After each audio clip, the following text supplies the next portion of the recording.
대학교 시절 제가 참 좋아하는 기타리스트가 있었습니다. 세계 3대 기타리스트라고 얘기하는 에릭 클립튼이라는 사람이었습니다. 이 사람이 사용하는 저 기타 스트라토캐스터라는 그 스타일의 기타를 굉장히 좋아했습니다. 그래서 같이 연주해보기도 했었고요.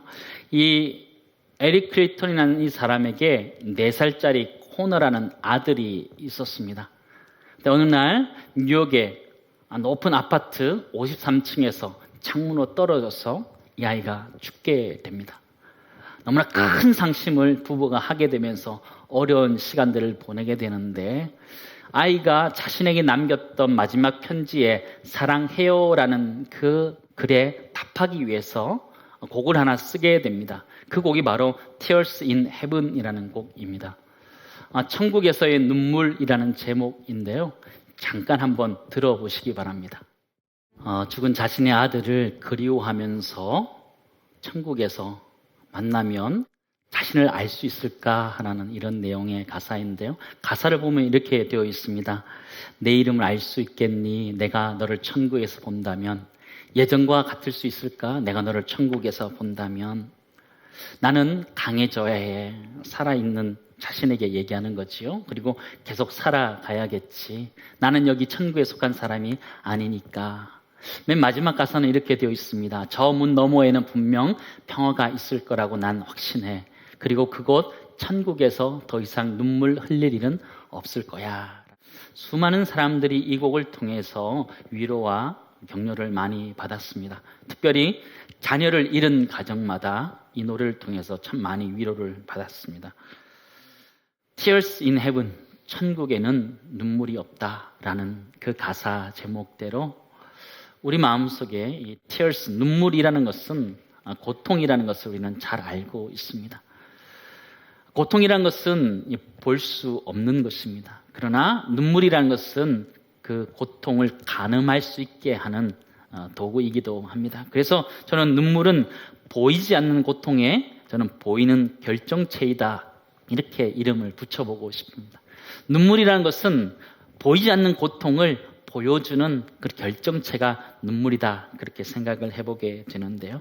눈물을 흘린다라는 것은 내가 고통하고 있다, 아파하고 있다, 그런 것을 의미하고 있지요. 그래서 우리 모두가 아픔이 없고 고통이 없는 천국을 사모하기도 합니다.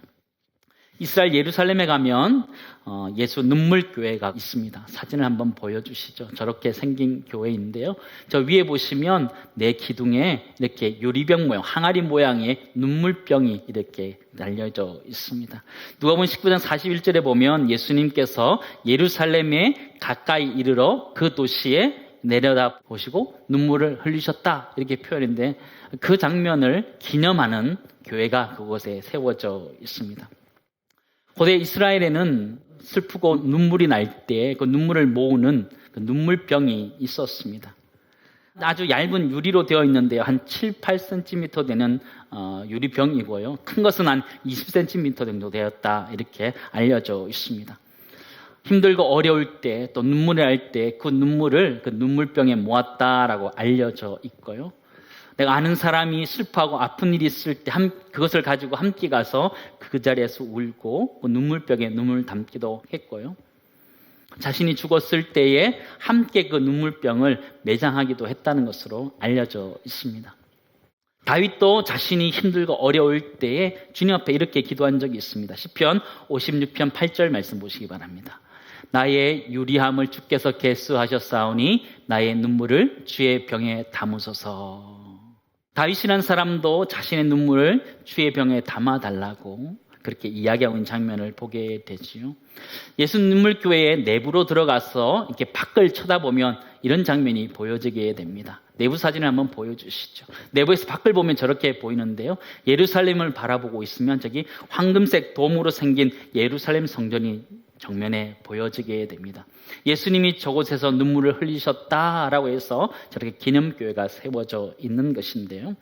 이스라엘 사회 가운데 눈물병이 있었다는 것, 또 예수님께서 눈물을 흘리셨고 하나님의 사람이었던 다윗 역시 눈물을 흘렸다라는 것에는 큰 의미들을 가지고 있음을 우리는 알게 됩니다. 우리 눈물을 흘렸다 그러면 약한 사람이다 그렇게 이야기하지만 성경은 그렇게 이야기하고 있지 않습니다.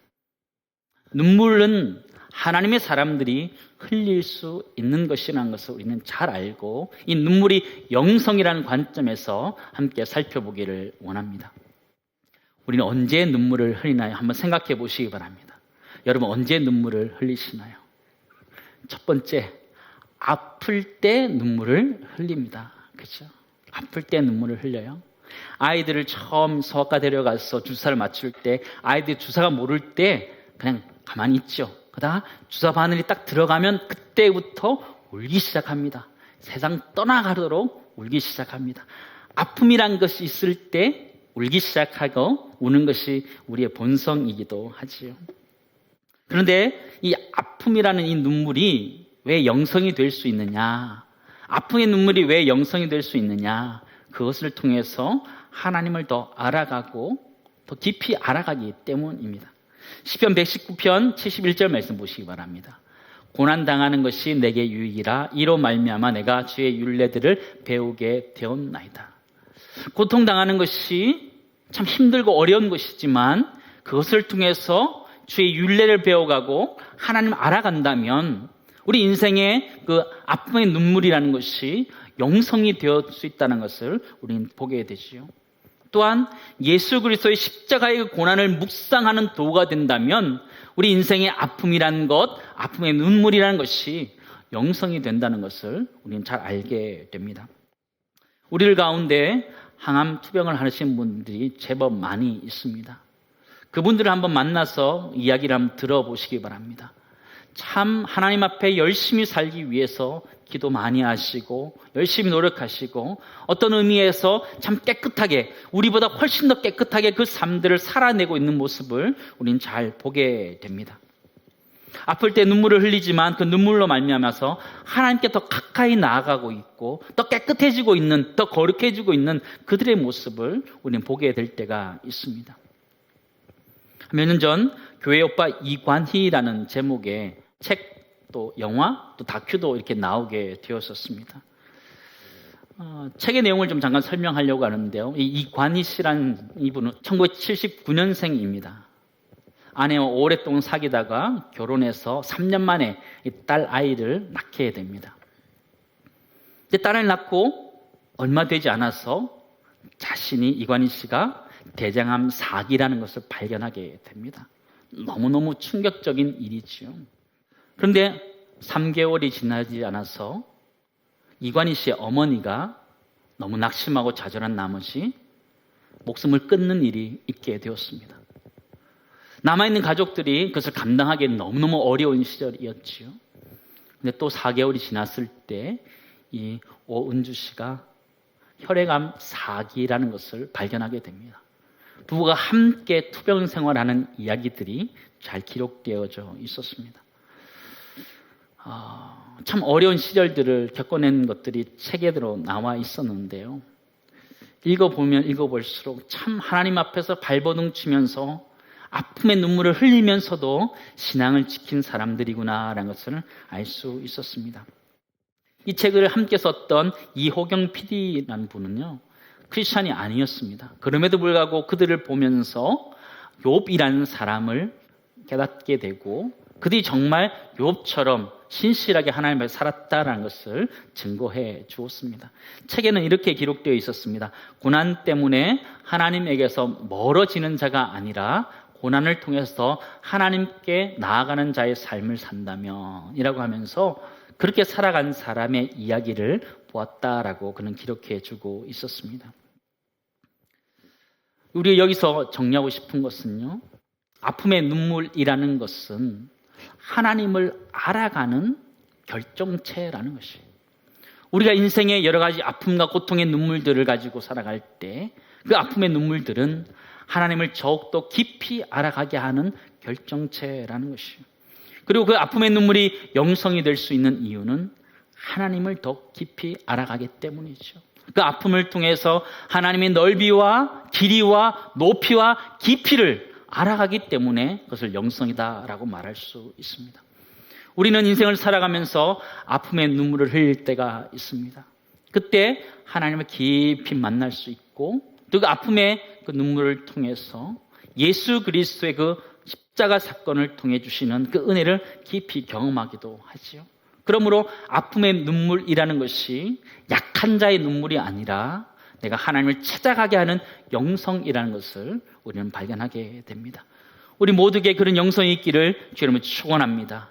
그냥 아픈 것으로 끝나는 것이 아니라 그 아픔을 통해서 예수 그리스도의 십자가를 발견하고 하나님의 사랑을 발견할 수 있는 우리 모두가 되기를 간절히 소망합니다. 두 번째, 우리가 언제 눈물을 흘리느냐? 아픈 사람을 공감할 때, 그 아픔을 공감할 때 눈물을 흘리게 됩니다. 교회 오빠 이관희 씨와 같은 이런 이야기를 들을 때 우리 마음속에 같이 아파하고 눈물이 흐를 때가 있지요. 예수님도 함께 눈물을 흘려주셨습니다. 요한복음 11장 33절에서 35절 말씀입니다. 예수께서 그가 우는 것과 또 함께 온 유대인들이 우는 것을 보시고 심령에 비통히 여기시고 불쌍히 여기사 이르시되 그를 어디에 두었느냐 이르시되 주여 와서 보옵소서 하니 예수께서 눈물을 흘리시더라. 예수님께서 사랑하셨던 나사로가 죽었을 때에 그의 누이들이 우는 것을 보시고 함께 거기 있는 사람들이 우는 것을 보시고 예수님께서 함께 우시더라 라고 성경은 그렇게 기록해 주고 있습니다. 예수님이 왜 우셨을까요? 나사로의 그 안타까운 모습들, 사랑한 사람의 그 아픔들을 보면서 공감하면서 그가 우셨던 공감의 눈물이라는 것을 우리는 잘 알고 있습니다.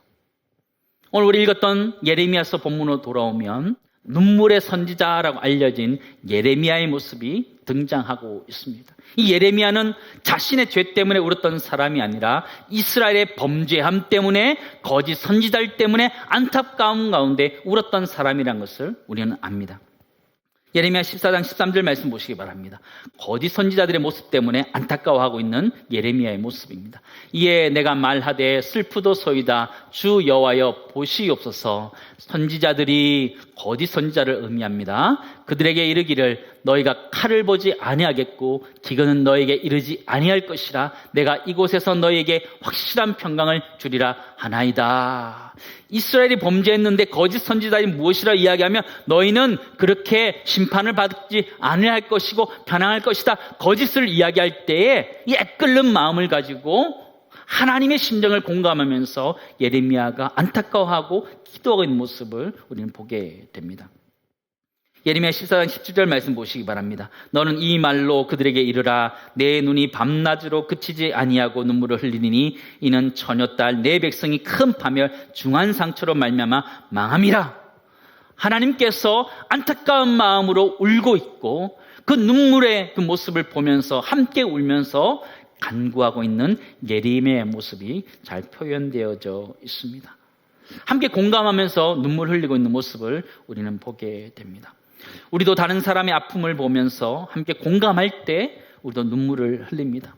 가족 중에 아픔 가운데 투병생활하고 있을 때 그 모습을 보면서 기도하면서 울게 되고 기도의 자리에서 그분의 아픔을 가지고 기도하면서 함께 울게 되는 것이 우리의 모습이죠. 로마서 12장 15절 말씀에도 보면 즐거워하는 자들과 함께 즐거워하고 우는 자들과 함께 울라라고 말하는 거죠. 함께 울 수 있는 이유가 무엇이에요?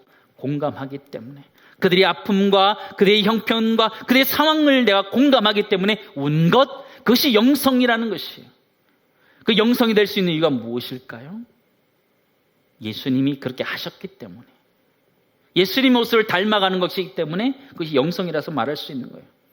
두 번째 정리하고 싶은 것은요, 공감의 눈물이라는 것은요 함께 하고 있다는 것을 알려주는 것이에요. 공감의 눈물이라는 것은 함께함의 결정체라는 것을 우리에게 이야기하고 있는 것이죠. 여러분 언제 울어보셨습니까? 정말 아파하신 분들의 손을 붙잡고 함께 울어보셨습니까? 그게 공동체라는 것이죠. 그게 이웃사랑이다라는 것이죠. 우리 주변에 힘들고 어려워하는 이웃들과 함께 울 수 있는 우리 신앙의 공동체 될 수 있기를 간절히 소망합니다. 우리 주변에 울고 있는 사람들이 참 많이 있습니다. 육신의 질병 때문에 울고 있는 사람이 참 많이 있고 또 여러 가지 경제적인 어려움 때문에 울고 있는 사람이 있고 또 관계 면에서 어려움 가운데 울고 있는 사람들이 참 많이 있습니다. 그들을 바라보면서 함께 공감할 수 있는 은혜가 우리 모두에 있기를 간절히 소망합니다. 공감의 눈물이 영성이 될 수 있는 이유는 주님이 그렇게 하셨기 때문에요. 내가 다른 사람의 아픔을 공감한다는 것, 그건 예수님을 닮아간다는 것을 의미하기 때문에 그것은 영성이라고 말할 수 있는 것이요. 예수님께서 나사로의 죽음을 보면서 안타까워하셨던 것처럼, 예수님이 이스라엘의 멸망을 안타까워하셨던 것처럼, 예수님이 심령이 가난한 자들과 함께 하셨던 것처럼 함께 하는 그 공감의 눈물이라는 것은 영성이라는 걸 기억하면서 우리 주변의 어려운 사람들과 함께 기도해주고 울 수 있는 아름다운 신앙의 공동체 될 수 있기를 간절히 소망합니다. 세 번째, 언제 울까요? 우리는 감동할 때, 기쁠 때 웁니다. 오랫동안 기다렸던 제목이 응답될 때 너무 기뻐서 눈물이 날 때가 있지요. 결혼했는데 아이가 늦어져서 오랫동안 기다렸다가 10년 만에 아이를 안았을 때에 그 엄마 아빠의 기쁨은 이루 말할 수 없습니다. 아이를 보면 눈물이 쭉 흐르지요. 할아버지 할머니도 마찬가지죠. 오랫동안 기다렸던 그 아이가 태어났을 때 그 감동의 눈물을 흘리는 거예요. 슬퍼서 우는 건가요? 아니요, 기뻐서 우는 거죠. 너무너무 감격스러워서 우는 것이죠. 우리 잘 아는 김연아 선수도 그렇게 울었던 적이 있습니다. 2010년 밴쿠버 동계올림픽에서 금메달 따고는 정말 많이 울었다라고 기사에 기록되어져 있더라고요. 슬퍼서 울은 걸까요? 아니요, 기뻐서 너무너무 감격해서 울음을 터뜨렸던 것을 보게 되는데요. 예레미야 선지자를 보면요, 이스라엘 백성들이 하나님의 백성으로 다시 돌아올 때에 사람들이 기쁨의 눈물을 흘릴 것이다, 그렇게 말하고 있습니다. 예레미야 31장 9절 말씀 보시기 바랍니다. 그들은 돌아올 때 어떤 눈물을 흘린다 그래요? 기쁨의 눈물을 흘리며 기도할 것이요, 나는 그들이 넘어지지 않도록 그들을 평탄한 신의 길로 인도할 것이다. 그들이 구원받음에 대해서 감격하여서 울 것이다, 그렇게 이야기해주고 있는데요. 감동의 눈물이라는 것이 무엇일까요? 감동의 눈물이라는 것은요, 기쁨의 결정체라는 것을 우리는 알게 됩니다. 우리 기쁠 때 감동의 눈물을 흘리게 되죠. 여러분은 인생 살아가면서 어떤 것이 가장 기쁘던가요? 무엇이 가장 기쁘던가요? 감동의 눈물을 흘렸던 적이 언제인지 한번 돌아보시기 바랍니다. 언제 우셨어요? 기억이 잘 안 나시죠? 우리 인생에 있어서 가장 큰 기쁨이 무엇일까요?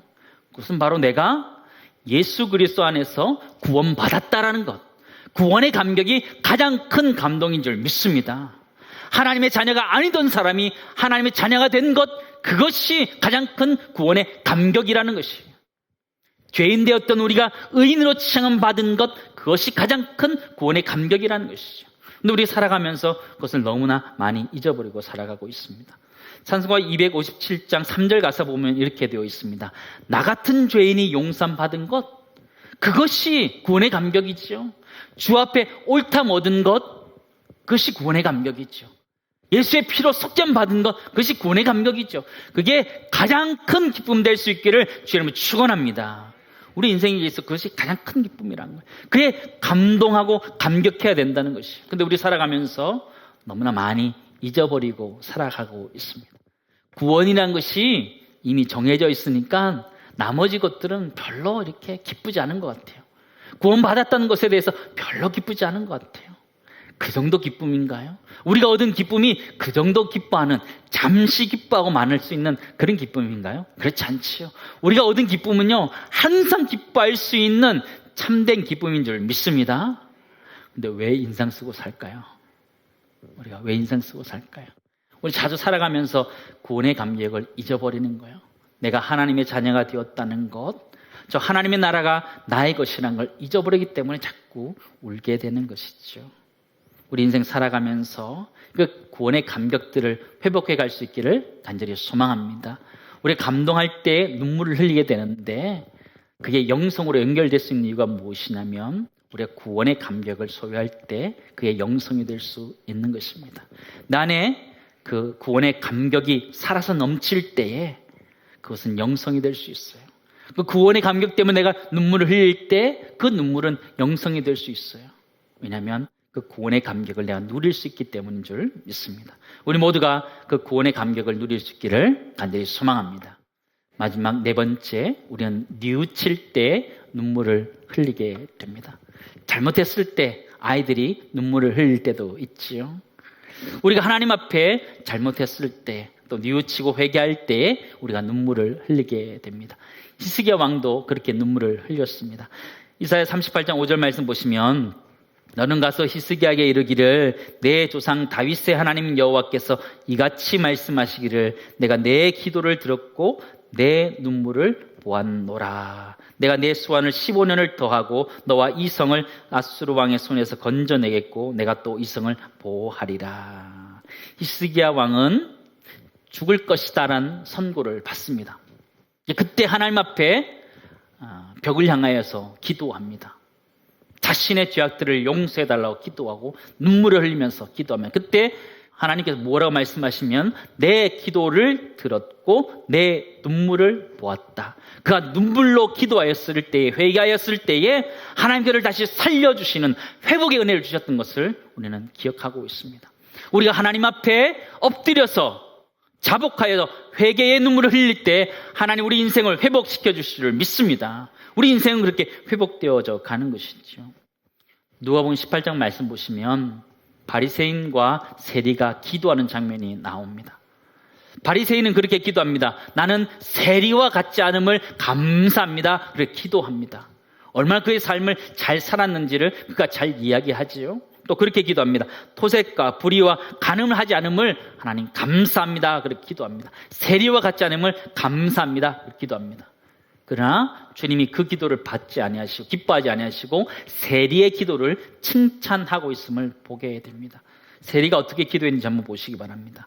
누가복음 18장 13절 말씀 보시면 같이 읽겠습니다. 세리는 멀리 서서 감히 눈을 들어 하늘을 쳐다보지도 못하고 다만 가슴을 치며 이르되 하나님이여 불쌍히 여기소서 나는 죄인으로소이다 하였느니라. 그렇죠? 감히 하늘을 쳐다보지도 못하고 가슴을 치면서 눈물 흘리며 회개하는 그 세리의 기도를 주님이 기뻐하시고 있음을 우리에게 가르쳐주고 있습니다. 우리가 하나님 앞에 눈물 흘리며 기도할 때에, 우리의 죄악을 가지고 철저하게 기도할 때에 회복이 시작되는 줄을 믿습니다. 우리 인생 가운데 정말 회복되기를 원하십니까? 영적으로 다시 일어서기를 원하십니까? 하나님 앞에서 우리의 죄악들을 철저하게 내어놓고 기도할 수 있기를 간절히 소망합니다. 우리가 회개의 눈물을 흘릴 때 하나님 우리를 일으켜 세워주시는 것입니다. 사랑하는 성도 여러분, 여러분 언제 울어보셨습니까? 오늘 우셨습니까? 아니면 어제 울어보셨습니까? 기억이 잘 안 날 때도 있지요. 죄가 없어서 안 울은 건가요? 그렇지 않지요. 남의 아픔이 보이지 않았기 때문에 울지 않은 건가요? 그렇지 않지요. 우린 다 울어야 되는데 울지 못하고 있지요. 어린아이가 태어났을 때 병원에서 아이를 막 때립니다. 왜 때리지요? 울라고 때리는 거죠. 호흡하라고 때리는 거죠. 우리 사랑하는 인생 가운데 하나님 앞에 울 수 있는 은혜가 있기를 간절히 소망합니다. 세상 사람들 앞에 우는 것이 아니라 하나님 앞에 울므로 인하여 하나님이 우리 인생을 책임지며 안아주시고 인도해 주신 은혜가 우리 모두에 있기를 간절히 소망합니다. 이 여름 우리는 눈물의 영성을 회복했으면 좋겠습니다. 자신의 죄악을 깊이 돌아보고 또 다른 사람의 아픔을 공감하면서 또 하나님 나를 구원했음에 대해서 감격하면서 하나님 앞에 철저하게 회개하며 나갈 수 있는 이 기간이 되었으면 좋겠습니다. 눈물은 고통과 아픔의 결정체다 이렇게 말할 수 있습니다. 그러나 눈물로 끝난다면 그것은 고통일 수밖에 없지만 그 눈물을 통해서 하나님을 바라보게 된다면, 하나님을 찾는다면 그것은 영성이 될 수 있음을 기억하면서 눈물을 흘리며 하나님을 발견해 갈 수 있는 우리 모두가 되기를 간절히 소망합니다. 눈물은 약한 사람들이 흘리는 것이 아니고 하나님의 사람들이 흘리는 것입니다. 자신의 고통을 통해서 하나님의 율례를 배우는 사람들이 흘리는 것이고, 연약한 사람들이 흘리는 것이 아니라 내 형제 자매의 아픔을 돌아보는 하나님의 사람들이 흘리는 것이 눈물이라는 걸 기억하시면서 우리 모두가 이 여름 주님 앞에 울면서 이 시대와 이 민족 가운데 우리를 일으켜 세워주시고 회복시켜 주시고 우리 가정을 치유해달라고 기도할 수 있는 애가 우리 모두 있기를 간절히 소망합니다. 눈물을 흘리며 씨를 뿌리는 자가 기쁨으로 그 단을 걷는다 말씀하셨습니다. 우리 인생 가운데 때로는 눈물을 흘리며 인생을 살아가더라도 교회 오빠 이관희 씨처럼 하나님을 바라볼 수 있다면 그것은 하나님 주신 선물이라는 걸 기억하면서 하나님과 함께 살아갈 수 있는 애가 우리 모두 있기를 간절히 소망합니다. 눈물의 영성을 저는 이렇게 정리를 해보았으면 좋겠습니다. 눈물의 영성이란 것은 아픔의 눈물을 통해서 하나님을 더욱 깊이 깨닫게 되고 공감의 눈물을 통해서 이웃을 더욱 깊이 사랑하게 되고 감동의 눈물을 통해서 구원의 감격을 깨닫게 되고 회개의 눈물을 통해서 하나님이 주시는 회복을 경험해 가는 것, 그것이 눈물의 영성입니다. 우리가 아픔의 눈물과 공감의 눈물과 감동의 눈물과 회개의 눈물을 흘릴 때 하나님 우리의 눈물을 닦아주시면서 우리를 하나님의 사람으로 세워가실 것입니다. 우는 것, 부끄러운 것이 아니고 약한 자들이 하는 것이 아니고 하나님의 사람이 하는 것이고 특별히 주님도 우셨다는 것 속에서 여러분 기도의 자리에서 마음껏 우셔서 시원함들을 가지셨으면 좋겠어요. 세상 사람 앞에서 우는 인생이 아니라 하나님 앞에 울어서 하나님 우리 눈물을 닦아주시는 그 치유와 회복의 은혜를 경험할 수 있는 우리 모두가 되기를 간절히 소망합니다.